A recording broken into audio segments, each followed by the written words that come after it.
Welcome to our channel student station. இது வரைக்கும் நம்ம சேனலை சப்ஸ்கிரைப் பண்ணாதவங்க ப்ளீஸ் சப்ஸ்கிரைப் பண்ணுங்கள். இந்த வீடியோவில் 7th ஸ்டாண்டர்ட் தமிழ் டேர்ம் 1 இயல் 2 அப்படியே நிற்கட்டும் அந்த மரம் லெசனோட புக் பேக் எக்ஸசைஸ் பார்க்கலாம்.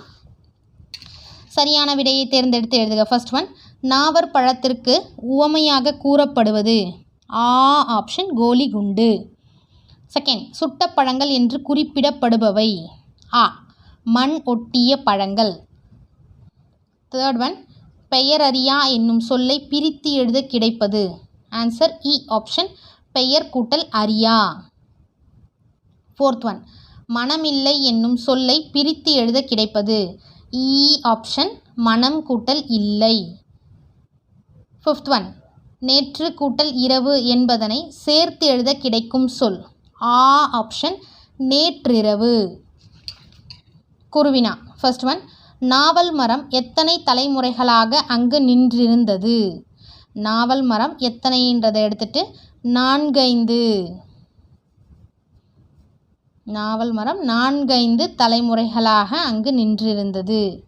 செகண்ட் ஒன், சிறுவர்களுக்கு நாவற்பழம் கிடைக்க உதவியோர் யாவர். பக்கம் 29. பச்சை காய்கறிகள் நிறம் மாறி காக்கை குருவி மைனா கிளிகள் இன்னும் பெயரியா பறவைகளுடன் அணில்களுடன் காற்றும் உதிர்த்திடும். சுட்ட பழங்கள் பொறுக்க சிறுவர் கூட்டம் அலைமோதும். குருவினா செகண்ட் ஒன் ஆன்சர். சிறுவினா. நாவல் மரம் பற்றிய நினைவுகளாக கவிஞர் கூறுவன யாவை. பக்கம் 29. பச்சை காய்கள், அதிலிருந்து ஸ்டார்ட் பண்ணிக்கோங்க. அந்த பச்சை காய்கள் நிறம் மாறி செங்காய் தோற்றம் கொண்டதுமே சிறுவர் மனங்களில் பரவசம் பொங்கும். பளபளக்கும் பச்சை இலைகளூடே கருநீல கோலிகுண்டுகளாய் நாவற்பழங்கள் கிளைகளில் தொங்கும். பார்க்கும் போதே நாவில் நீரூறும். அது வரைக்கும் எழுதிக்கோங்க. சிறுவினா ஃபர்ஸ்ட் ஒன் ஆன்சர். என்று நாவல் மரம் பற்றி நினைவுகளாக கவிஞர் கூறுகிறார். ஓகே.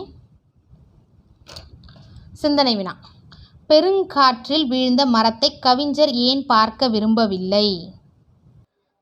ஆன்சர் ஃபர்ஸ்ட் பாயிண்ட், பெருங்காற்றினால் நாவல் மரம் வேரோடு விழுந்து விட்டது. அதனை பார்க்க ஊர் மக்கள் பதற்றத்தில் விரைந்து செல்கின்றனர். செகண்ட் பாயிண்ட், குன்றுகளின் நடுவே உள்ள பெரிய மலை போல அந்த நாவல் மரம் கவிஞர் மனதில் நிற்பதால் பெருங்காற்றில் விழுந்த மரத்தை அவர் பார்க்க விரும்பவில்லை.